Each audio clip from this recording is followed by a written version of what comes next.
aching and my heart is breaking. My knees are quaking, I just can't stop shaking. I just can't help myself, I just can't help myself, going round in circles over you. My head keeps thinking and my eyes keep blinking. Stars are twinkling and my heart is sinking. I just can't help myself, I just can't help myself, going round in circles over you.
And my heart is breaking, my knees are quaking, I just can't stop shaking.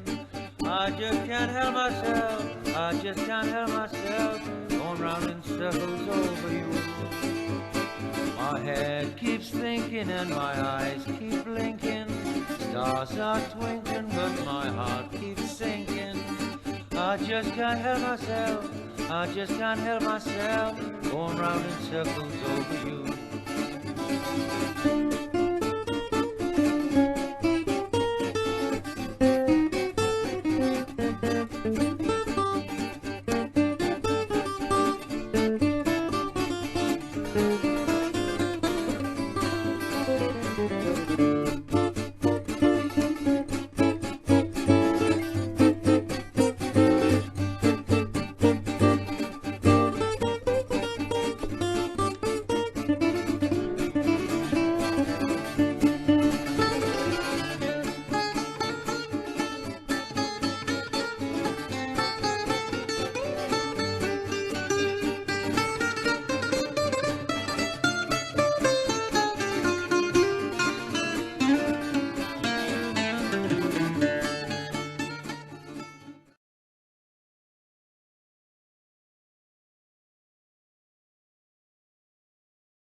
Reloading, you good? Hey folks, how you doing? Welcome back to the Bailey Workshop for the guitar making channel. Today I'm going to be showing you how we make the the guitar maker's knife, this little beauty. So it takes about half an hour, but we'll be taking questions and stuff, so it might take a little bit longer. Remember, it's live, so you know, anything can happen, and probably will, as it usually does. So that's what we'll be doing today. Mainly concentrating on making the guitar maker's knife, but I'll promise you that I'm going to leave you with a nice warm furry feeling at the end. So we'll just leave that floating there, and you'll have to hang about till the end to know what the hell I'm talking about. But I promise you something warm and furry. So we're going to start off by marking it out and then cut it. We've got to grind the bevel and then hardening it, which is basically 2 stages. So we first harden it and then we temper it, and it needs to be cleaned in between. And then we do a final sharpen before I put the handle on. So that's the quick version. And I'm going to take you through. I'm actually going to do it step by step for you. And then also something's playing. Got some other news for you later on. A little technical issue. Let me just see if I can sort that out. Right, I thought you were actually showing them the knife. That's why I didn't stop it. I thought that's What's the matter? It was playing something. It's not playing anything. It played. No, it's not playing anything. It's fine. Okay. Carol's got the heebie-jeebies. Don't worry about it. Were you showing them your knife? Yeah. Oh, well, that's all right then. That's what it was. Sorry. I was showing them the knife like this. Is that what you mean? Yeah, I thought that was a film playing. The quality's so good. Carol thought I was playing a pre-paid film. Woohoo! Brilliant. So yes, I am going to be using my grinder. That's not the grinder that you were talking about on the forum, by the way, folks. Bad. Actually, that was me, wasn't it? Sorry about that. I promised them I'd show them how to use grinder. So I'll be doing that in a bit. It's actually the main tool that I'll be using today, apart from marking out and hacking saw. Hacking with the hacksaw. So yeah, there is a certain amount of health and safety involved. If you were watching on the last live stream, thanks for your concern, by the way, about my eye. I made the mistake of taking you to a dusty part of the workshop that I haven't used for a while.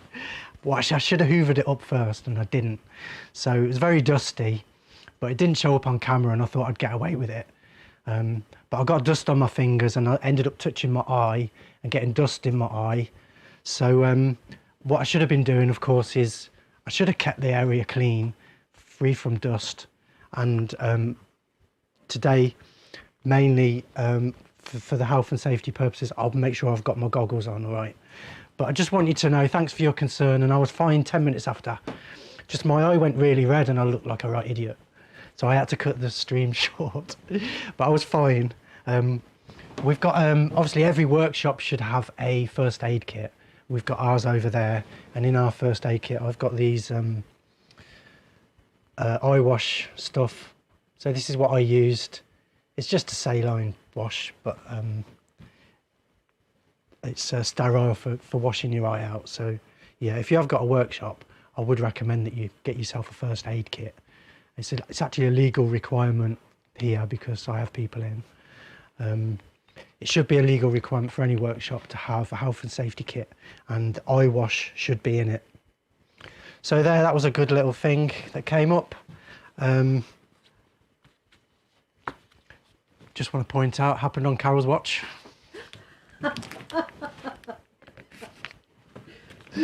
TV 101's already singing Carol's getting sacked in the morning again.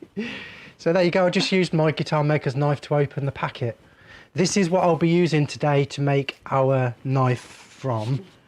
It is tool steel.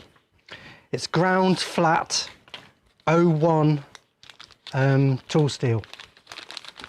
So this is what it looks like when it comes out of the packet. And you could make yours as short or as long as you like, but it makes sense for me to cut that into 4. So it's quite a long piece. We get 4 knives out of it. So this is the pattern that we used for marking out the chisel, if you remember, and making the chisel.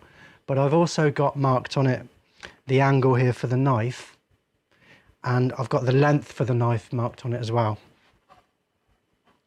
So there's the length there. And again, you can make yours as long or as short as you want, but I've just marked it out to make sure I get 4 out of each piece with no wastage. So I'm just going to mark that. If you're interested in the angle, by the way, I measured it. It's about 38 degrees, but it's not massively important. You can make this any angle you like, but that's what I like. So that's about 38 degrees. If you can hear a funny noise, by the way, that's our heating just firing up.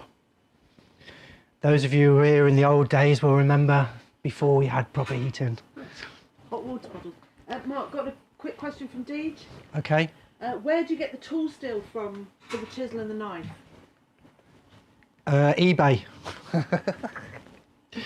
Yeah, eBay. It actually came from my hometown in Coventry, so that was nice to know. So you could, there's different ways you could put this in the vise. I just want to show you. I'm not entirely sure which is the best way to do it. So you could put it this way and cut like this. But the vise does tend to get in the way and you have to have it sticking out quite a long way. So I think I'm going to do it like this. So let me see if I can clamp it up so we can all see it.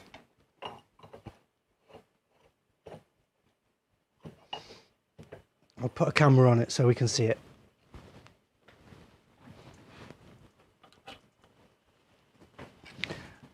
Now I'm going to also point out that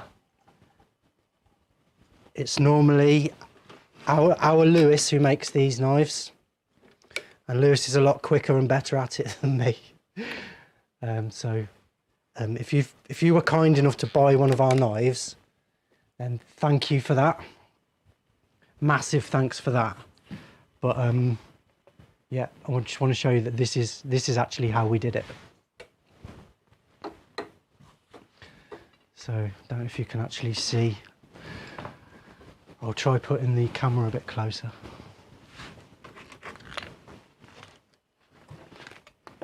So that pattern, by the way, I'm going to make it available as a PDF for you guys, and we will get round to it. We got as far as scanning it. Let's try that. Can you see that? Kind of. Yeah. 3? You won 3, are we? Yeah. Can you see the line? Yeah, that's better. Yeah, that's good. Can you see it? Yep. Bit tricky to get it started. I'm just going to try and be as clean as possible because any errant hacksaw marks are going to have to be ground off, and that all takes time. So I'm going to do it as cleanly as I can.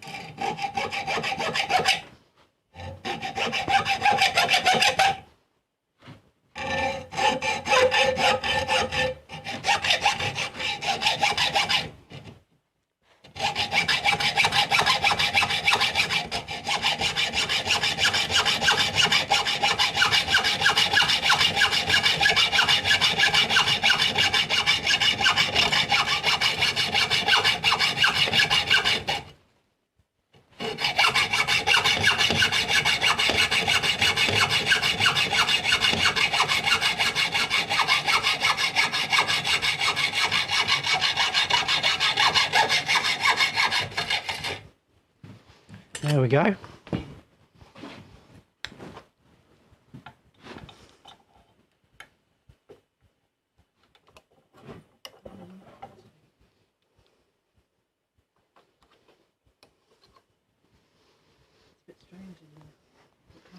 I've lost my lens. My close-up lens fell off. It's disappeared. Oh, there it is. It's got wrapped around. Let me just show you that then, what that looks like. So pretty rough at the moment. It's just a rough cut. So now we need to put the primary bevel on here. So this is the bit that takes the time. I'm going to use my grinder over here Now I've got a special attachment. Let me show you. So this bit here is a special jig which my knife fits into. Let's try a different camera. My knife fits into this jig like this.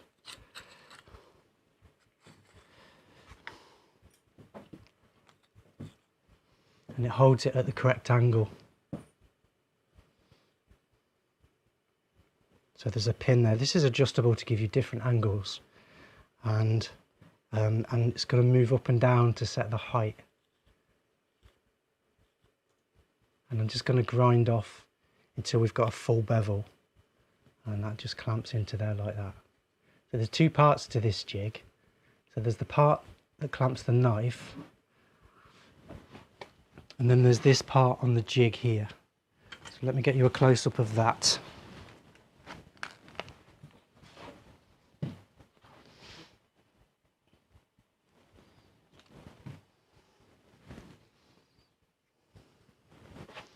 So it's quite simple how it works. This has got a piece that fits in to the slot, and then I can slide it up and down. So all I have to do is set the knife so that it's catching on the wheel. Keep grinding until I've got a nice bevel. So what I'm going to do is I'm going to do a little bit at a time. I'm going to try and keep it as cool as possible in between, but it doesn't really matter.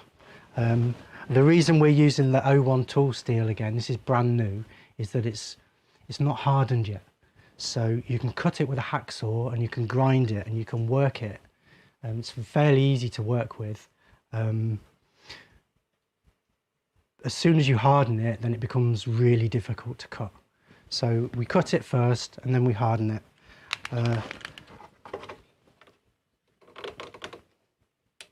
So I'm not too worried about overheating it at this point, because I'm going to go through the hardening procedure, which takes care of all that.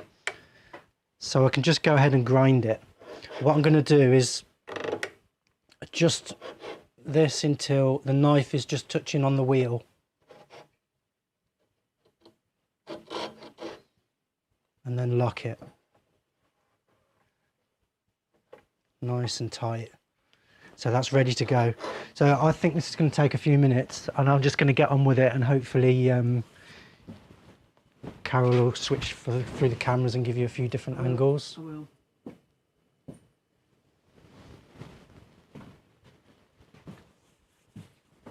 And we'll see how it goes. Okay, so health and safety. Yeah, that's been. Health and safety. Got hair. Very important. Hair. I'm going to put a dust mask on this time as well.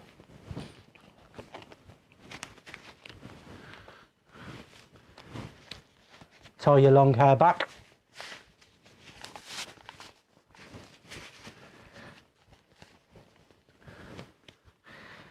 So I'm going to keep quenching it in the water. Cheers. I've got a big tub of water nearby. Let's get it up on the bench. Mark, Rock and Roller 912 said, did you make the angle jig? No, that's the bit I bought. I was telling you, it's a Veritas angle jig. Let me just give you another shot of it. Go camera 3. So this is the Veritas angle jig. And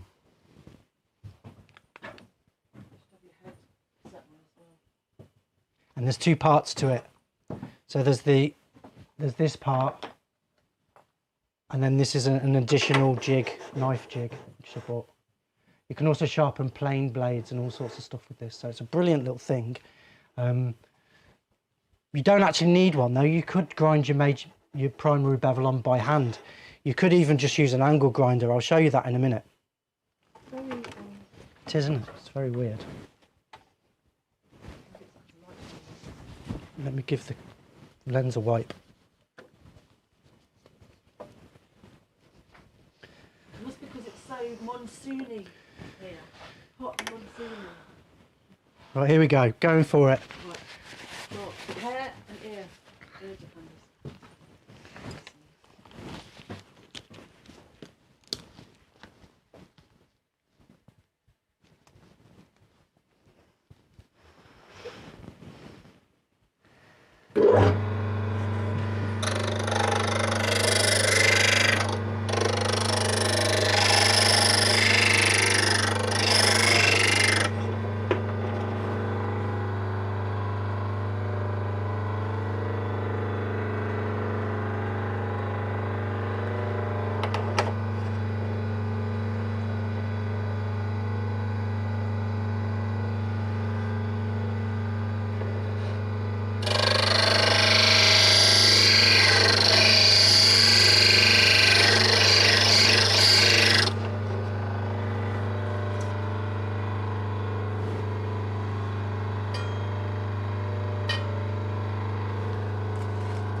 Brilliant.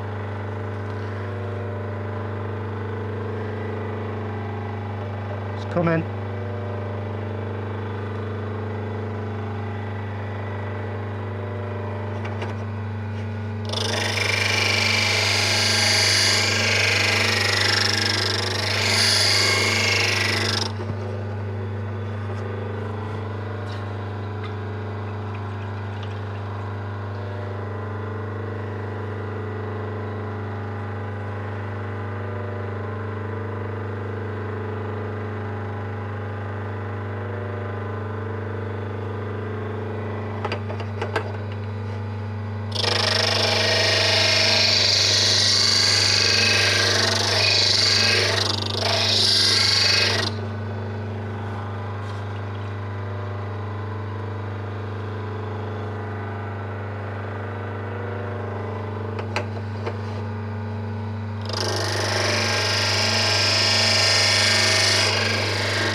Almost there.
I think we're done.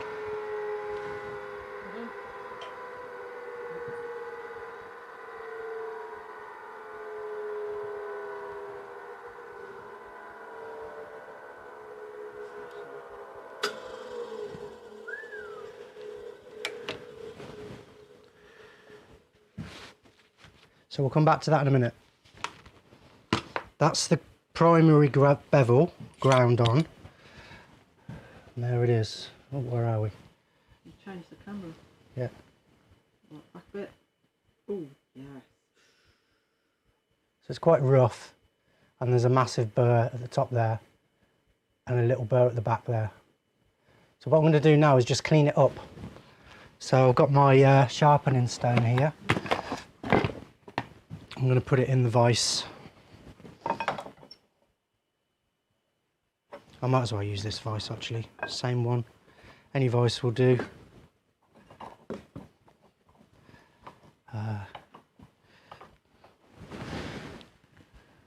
a shot of the vise.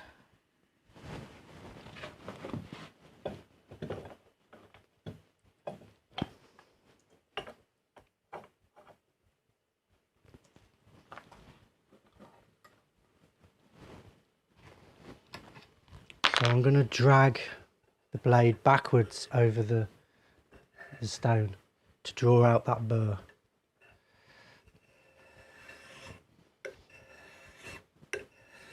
And we can also clean up this back edge.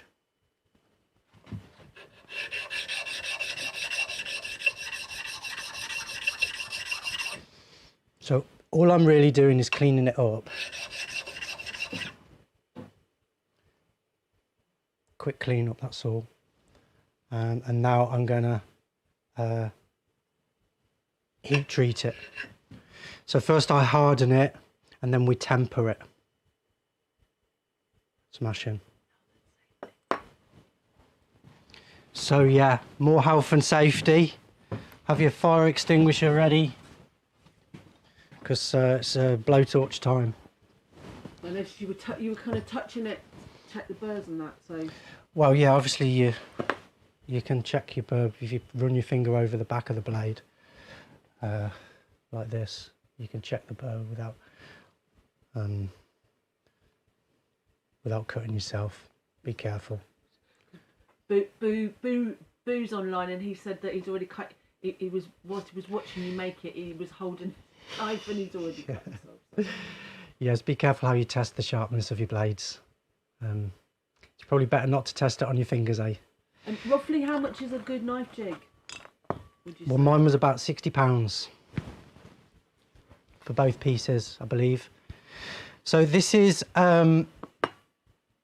map gas. So this is like your fancy blowtorch. This is like a decent quality blowtorch that a plumber would use. It's better than just using a cheapo one.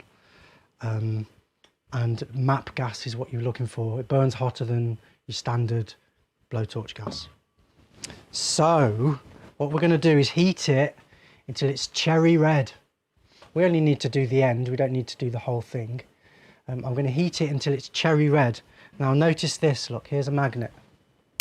Magnet sticks. So we need to heat it up until the magnet no longer sticks to the knife. So if I put my magnet there on that Where's that? Here, camera 2. What I'm going to do is just every now and again I'm going to heat it up and I'm going to test it, and when it stops sticking to the magnet, when I stop feeling it tugging on the magnet, that's when I know it's hot enough, and that's when we quench it, right? And now I'm quenching not in water this time. I'm going to be quenching in oil. So yeah, we had some questions about this last time. This is just rapeseed oil. I was going to show you the actual packet, but I forgot last time. So this is the stuff. You can buy what they call quenching oil, like engineer's quenching oil, but that would be a mineral oil. This is a vegetable oil. With half the fat. Yeah, it's much tastier. You can also use it for cooking, so it has that advantage. But yeah, it's just as good, really. You can actually buy proper mineral quenching oil, but you don't need to. You can just use water if that's all you've got, but oil is better because it quenches a bit slower, and so it's less likely to cause your blade to warp or twist or shatter. That's very unlikely in the kind of blades we're making, but when you're making finer and longer blades, those kinds of things can be an issue. So you want to maybe use a proper quenching oil, but rapeseed oil is fantastic. So yeah, Google's your friend. If you're not sure, you can ask Google. Mark, Rock and Rollers asked, is map gas butane and propane mix, but I can't find it on the. I can't see it on the bottom. Let's have a look. I just know it as MAP gas. Is what you're looking for. It doesn't say on the bottle what it is. No, it doesn't. I imagine it's some kind of. Oh, it's a it's a blend of propane, and dimethyl ether, whatever that is. So yeah, I just need something to hold my knife because it's going to get very hot.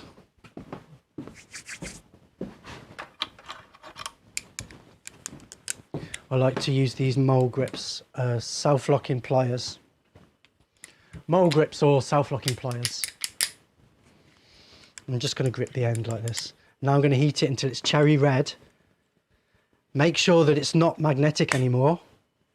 When I'm happy with that, then I'm going to quench it in the oil. And I use like a figure 8 motion, and that stops you creating a hot spot in the oil. Okay. So with a bit of luck, we'll get all that on camera.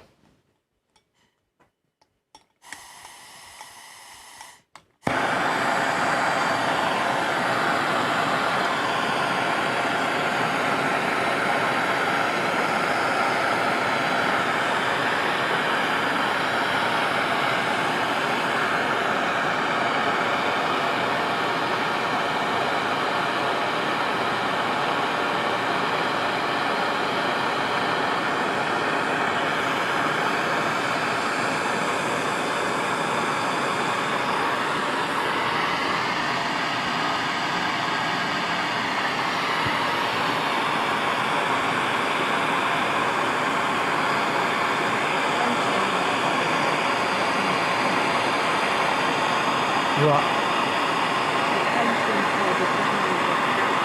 I can't hear you, Carol. Intention tab is behind the gas button. Right, focus, come on.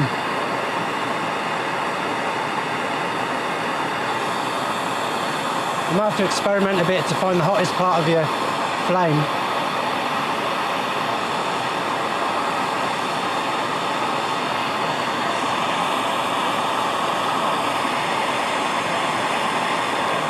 So if I check this on the magnet now, I can still feel it pulling. Yeah, definitely. So that wasn't enough. More heat.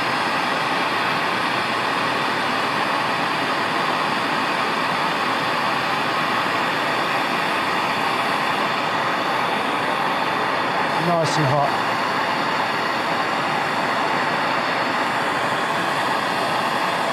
So yeah, it's like magic. At some point, it stops being magnetic. Now I'm not an engineer or a metallurgist, and to be honest, I don't really care why. All I care is about the end result. And so at the moment, what we're doing.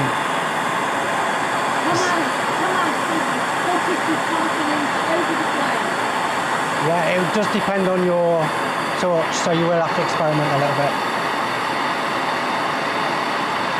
You see, it's nice and hot now, though. Let's test it on the magnet again. Camera 2, Carol.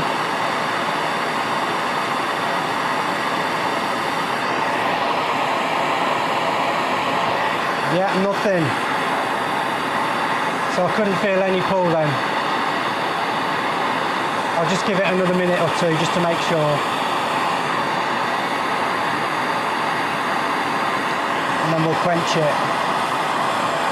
Actually, it does help to do this in a dark room, and I'm doing it under 2 really bright lights, so that's probably not helping me.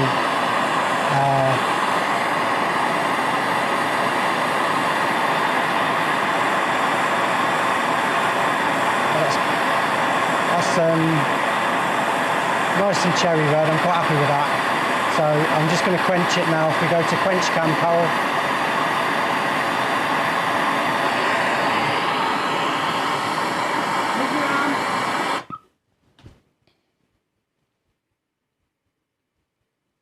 So quenching it, just give it a minute. We'll leave it in there just for a second to make sure it's nice and cool. Lovely smell of chips. Lovely smell of chips in the workshop, you can't beat it. Yeah, you probably want to have a fire extinguisher on hand. Obviously, because of what we do, we run courses in here. We've got all the fire extinguishers and all that kind of stuff. Can you pass me the blue paper roll, please, Carol? Let's give it a wipe down, and I'm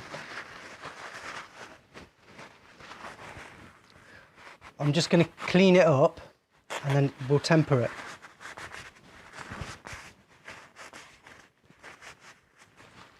So to clean it up, we can just use some artificial wire wool.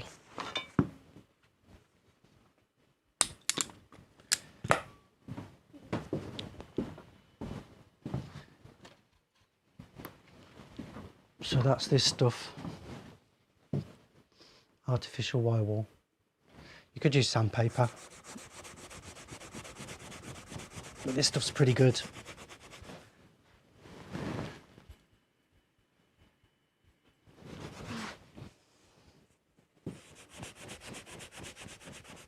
Now, as Carol was getting at earlier, you do have to be careful about all these sharp edges, obviously.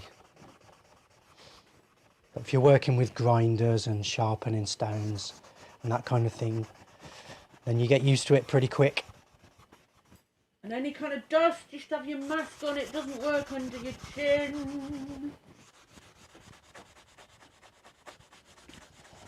So the only reason I'm really cleaning this up now is so that we can see the colour during the next procedure.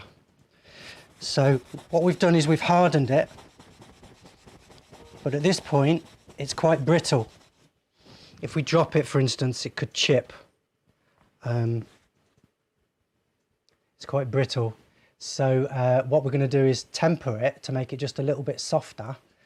And obviously, depending on what the tool is for, there's different levels of tempering, and you take it, what you do is you heat it to different colours. You might have noticed as I was heating it earlier, before it got to cherry red, it changed colours. It goes from a light sandy colour to a dark sandy colour, and then it goes blue. If it goes blue, we've gone too far. What we're aiming for is a dark sandy colour. So I'm going to try and heat up the last half inch or so, the last inch or half inch, until it's a nice dark sandy colour. If possible, we'll hold it at that temperature for a minute or so. And then with a bit of luck, before it goes blue, then I'm going to quench it again. So that's the plan. We've hardened it, now we've cleaned it up, and now we're going to temper it. So torch on again. I'm going to turn it down a little bit this time so it's not quite so fierce.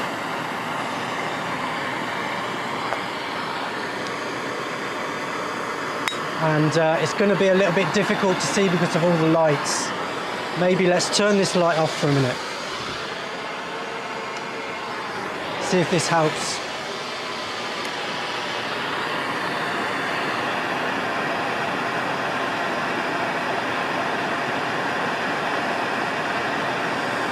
So I don't want to heat it up too suddenly. I'm going to heat it more gradually.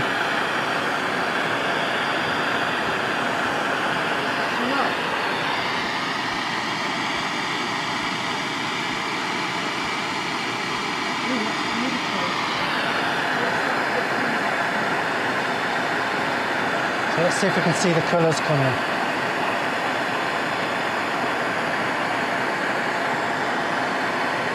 It's just starting to come now. You can see it's just starting to go from a chrome colour to a bronze colour. Can you see that? Slightly bronze. So it just needs a little bit more.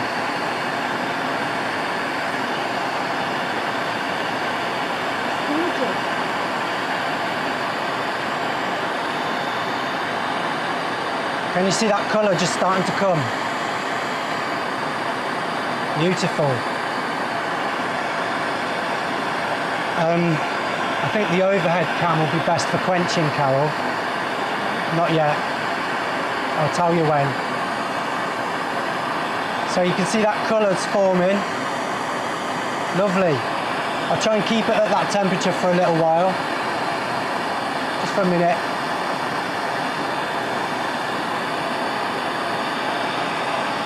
There we go, look at that colour come in. Beautiful. So it's changing the physical structure of the metal. Amazing. This is one of the things I love about guitar making, is there's so many different skills to learn if you want to. I'll try not to get carried away. Right, now I've got a nice dark bronze colour there. I'm quite happy with that. I'm going to go ahead and quench it any minute now. Go, Carol. Quench cam. Beautiful. Turn it the wrong way. That's it. Awesome. So now our blade is tempered. You can see that lovely golden colour there. Look at that. Beautiful golden colour. That's what we're looking for.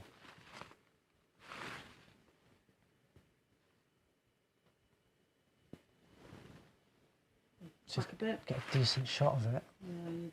Yeah, I think it's because of the light now. Turn the light on. Oh, rubbish. There we go. So now I'm just going to clean it up again. I'm going to clean it up again on my, well, first I'll just clean up the front with the Scotch-Brite. The back we're going to clean up with the sharpening stone. It's still warm.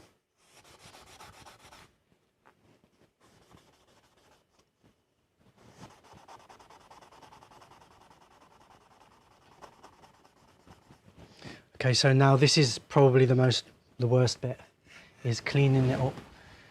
I want it to be nice and flat on the back of the knife.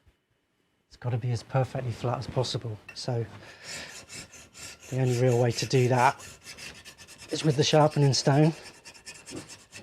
You can get mechanised versions of this.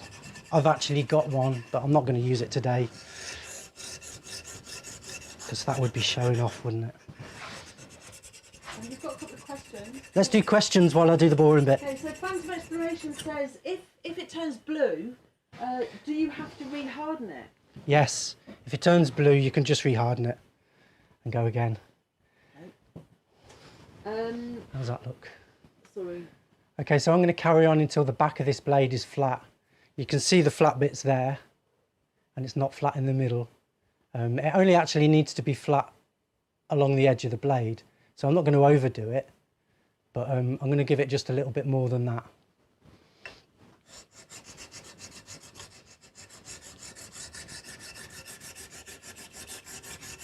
And you can't beat a diamond stone for this kind of stuff. You'll notice that I'm walking around and trying to use different parts of the stone, just so that I don't wear it out in one place.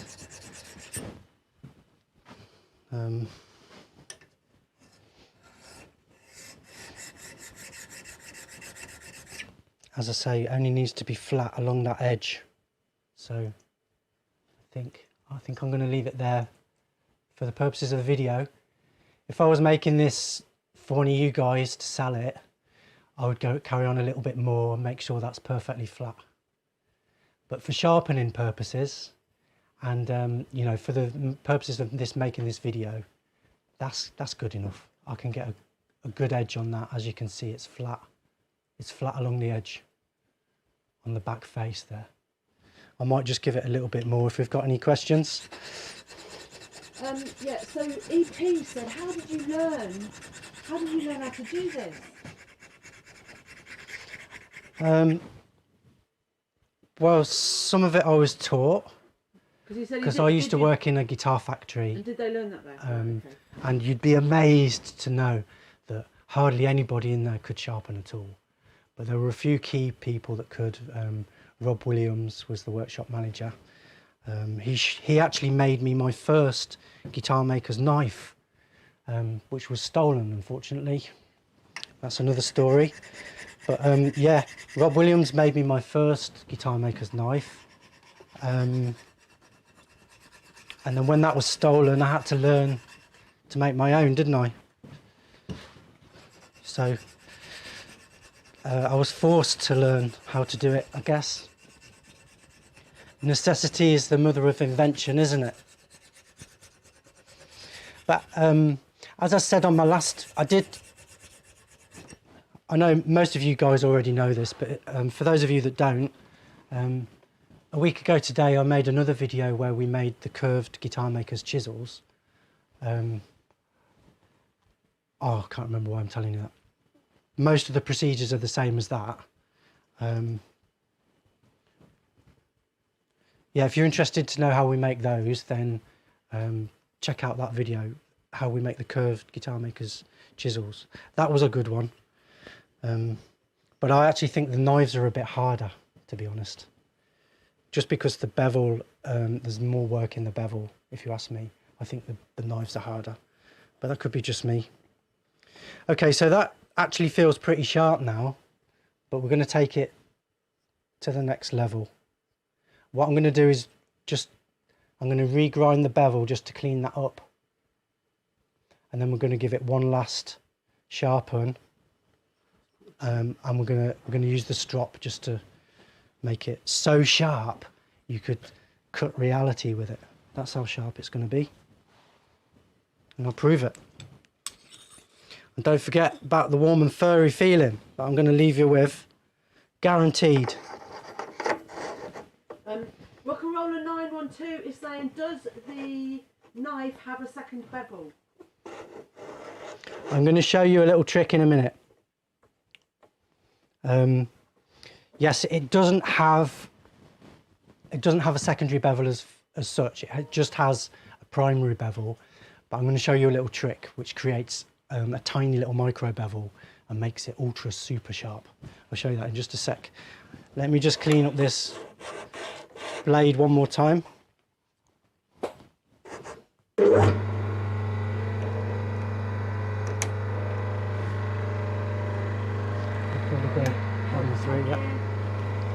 Let's try a different angle. What's that look like?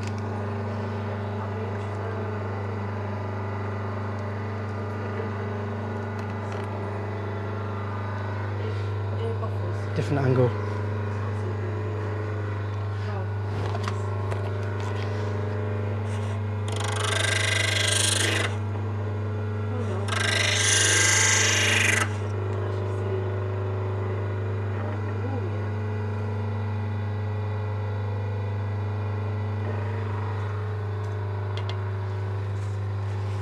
This time I'm going to do my utmost not to let it change colour.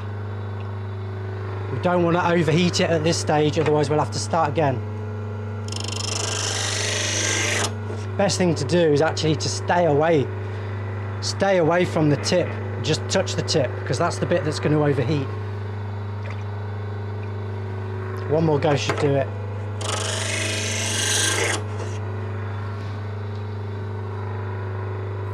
Beautiful, look at that.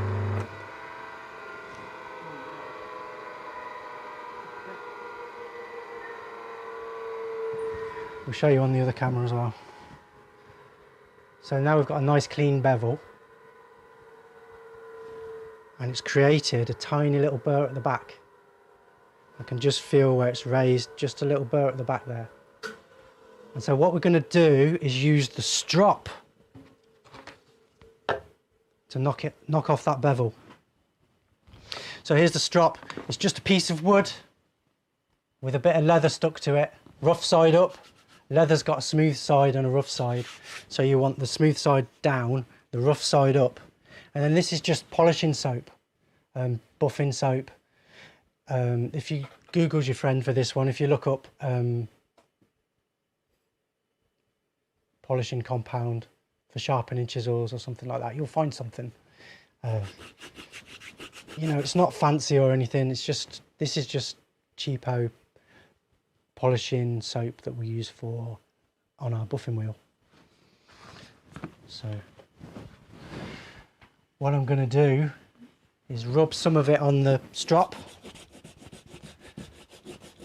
So it contains little microparticles which are hard, and then if we take our knife out of the jig, I'm going to rub the back over it a few times like this, and then the front like this. And what it's doing is it's polishing off the burr. You just basically keep doing that until the burr's gone, and then what you'll find is you've got a blade sharp enough. Sharp Do enough not do this at home, Boo. Sharp enough to shave your arm with.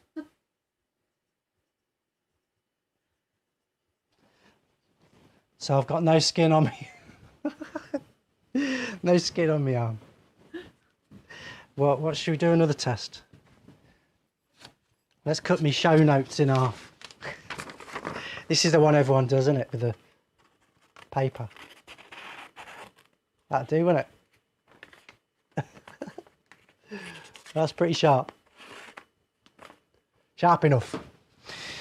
Sharp enough for our purposes. So all we left... You don't need to shout. Take your headphones off. Oh, yeah. All that's left to do now is put the handle on. So I did have quite a debate with myself about this, because my original guitar maker's knife has a wooden handle. But the problem with this is it's nice to hold, but the handle really gets in the way of sharpening. And so I decided not to do that. Also, it's going to add quite a lot to the price. It would probably double the price of the knife.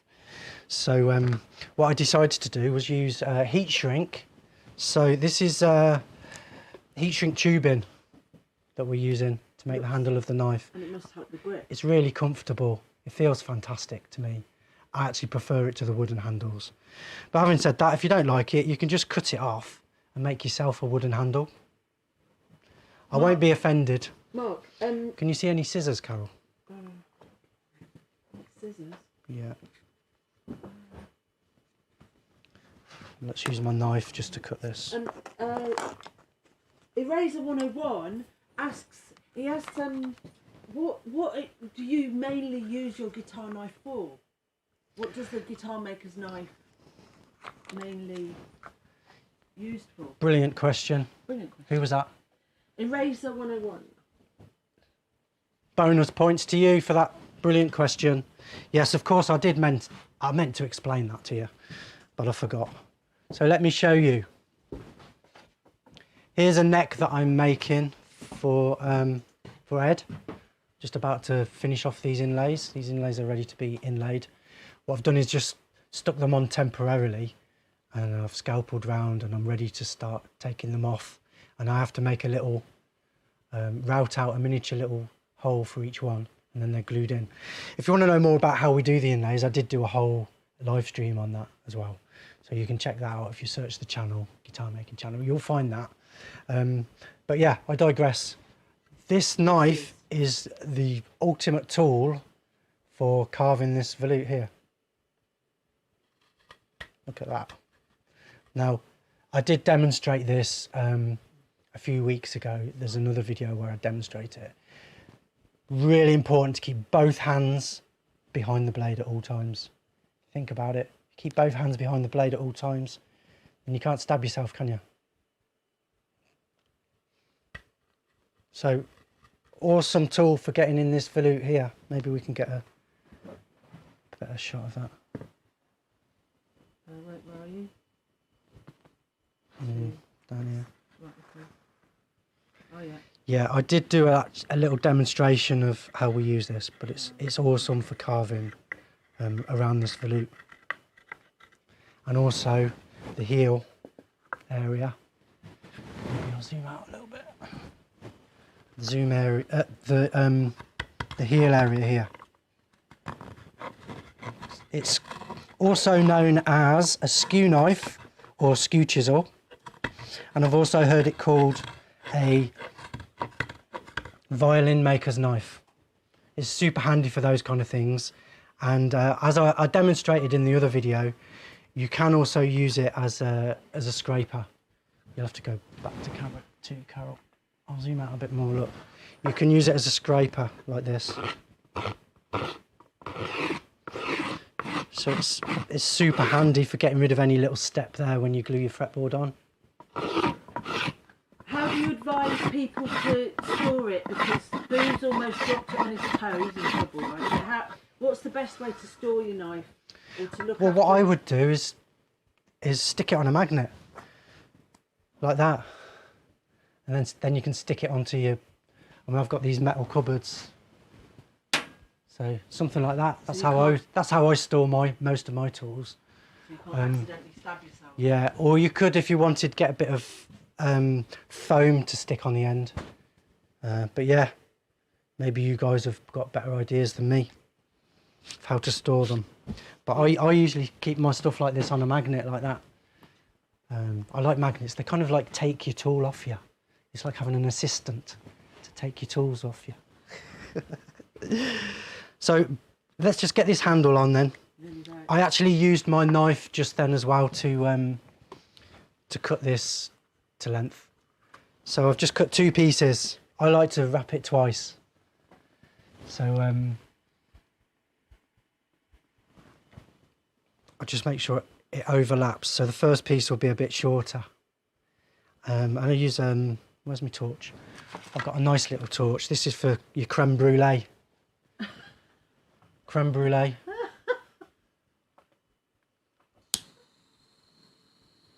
Hold on, where are you?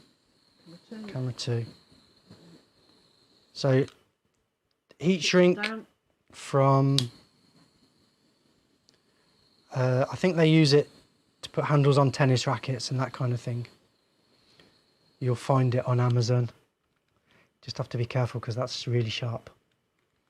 You've got to hold the sharp bit. I think what you could do is put some masking tape over the sharp bit while you do this. I think you should. And your hands are like old leather, aren't they? Yeah, I've got guitar maker's fingers, which are basically useless for anything but guitar making. So there's the first layer on, and then I like to put a second layer on, which just goes over the first one, a bit further over. Lovely. You want to take a question? Go on then, questions? So Rock and Roller asked a wee while ago, does your grinder have a speed control? My grinder does not have a speed control, but it is a slow running grinder. So it's not your average cheapo grinder jobby. It is, it costs a little bit more than a standard grinder. It's a slow running 8-inch grinder is what I've got. But you could do this with any grinder. I was going to show you actually, I will show you just before we stop, how you can do the bevel without any grinder at all. Or rather with a hand grinder, an angle grinder, you could. Did we find any scissors, Carol? Oh no, I was too busy. Okay, it doesn't matter.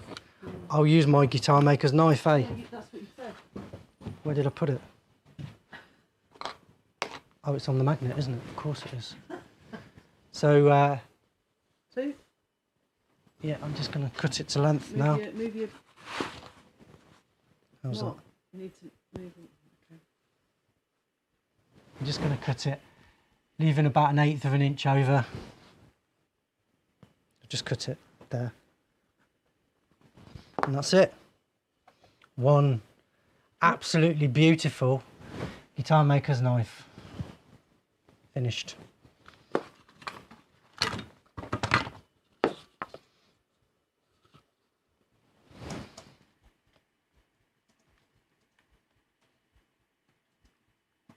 So I'd like marks out of 10, please. Marks out of 10 for that. And let me just quickly show you with the other piece how we could, if you haven't got a fancy grinder like this, then what you could do is clamp it in your vise.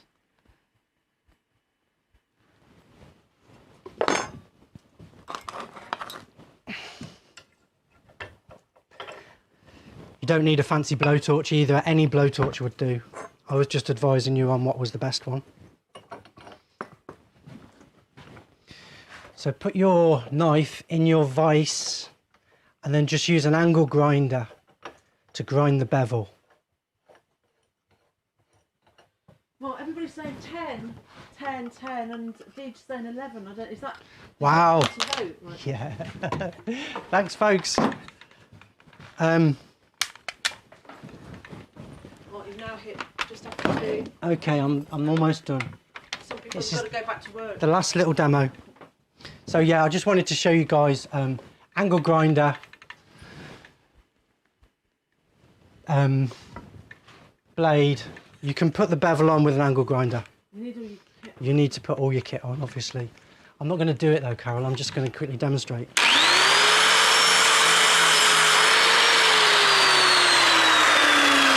You get the idea. It doesn't take too long to do it. I've actually done it like that before. But obviously the jig is a lot more accurate, and because I'm actually making these things to sell to you guys, I need them to be sort of like, you know, pro quality. That's what we're aiming for. So there you go. Yes, so Saturday we'll be doing soldering. There's been quite a lot of discussion on the forum. The forum's free, by the way, so if you're building a guitar and you get stuck, or if you're just interested on how guitars are made, you can come to the forum, you can join for free, or you can become a supporter if you like what we do and you'd like to see more. Or what really keeps us going is our premium members. So if you're a premium member, rock and roll, thank you very much, because it's you guys that are actually enabling us to make these videos. So thank you so much to you guys. If you found anything interesting in this video, make sure to like it, subscribe and hit the bell icon. What we need is we need more views is what we need. So open up 5 tabs and get one of my videos going in each tab. Make sure you let them run right till the end, and we're hopefully gonna zoom up the algorithm. So yes, there's going to be some big changes coming on the website, mostly behind the scenes. So we're having a new host. I've noticed it's been getting a bit annoyingly slow, the site. So we've now taken on a dedicated host. So we're not sharing our internet with anybody else. We've got a dedicated host, whatever that means. I don't even know what it means. But I've noticed it's already about 4 times faster than it was yesterday. And we're working, the Jellyhound guys are working behind the scenes on making some more updates. So yeah, so let us know if you notice any difference, and also if you do notice any glitches, or if anything's wrong, make sure to let us know so we can get it fixed. So yeah, some updates coming on the website. It's exciting. We're going for the next level. I want it to be lightning fast, so it's going to be as least annoying as possible. That's the plan. So Saturday 1 PM soldering, and as I promised, I want to leave you with something that will make you feel all warm and furry. Warm and furry. Or even warm and furry. So what's the story, Carol, with this? Well, we had a slight error in the technical admin department. Not another shipping error. Yeah, shipping error. The admin team's been sacked. But anyway, Deege's parcel went to Peter up in Edinburgh. Instead of going to England, it went to Peter in Edinburgh. And Peter got a bit of a surprise when he opened it, because it wasn't what he expected. Right. So, was it this? Surely not. Yes. Surely we didn't wrap the cat up. No, that's what. So, yeah, so how did that happen? So anyway, Deej, if you open your parcel and there's a cat in it, then I'm afraid we've done it again. Hopefully not this time. Hopefully we'll get it right this time. Most of the time we do well, but it is a pandemonium here. So I do appreciate your patience, guys. We have made the odd little mistake because we have been so busy. But if you're looking for something to do in lockdown, it looks like there might be more coming. And thank Peter. He sent you some Swiss money. That's what we're here for. Thank you. Thanks, very much, Peter. Yeah. So if you've made it till the end, thank you so much, guys, for purchasing our Guitar Maker's Knife. The links are in the description below, or now you know how to make your own. Boo sent you some. Cheers, English Boo. Spondoolies. Thank you. Thank you to everyone who's done the super chat. It really helps us a lot. I know everybody says that, but it is true. So we do appreciate it muchly. So thank you a lot, especially if you've stayed right till the end. Hopefully you found something useful in that, and if nothing else, then you'll realise the value for money that comes in these knives, because they're all made by hand. We make them all exactly the same way, although Lewis is a bit better at it than me, so hopefully yours will be a bit flatter on the back, eh? So cheers, folks. Most importantly, remember to check twice and cut once.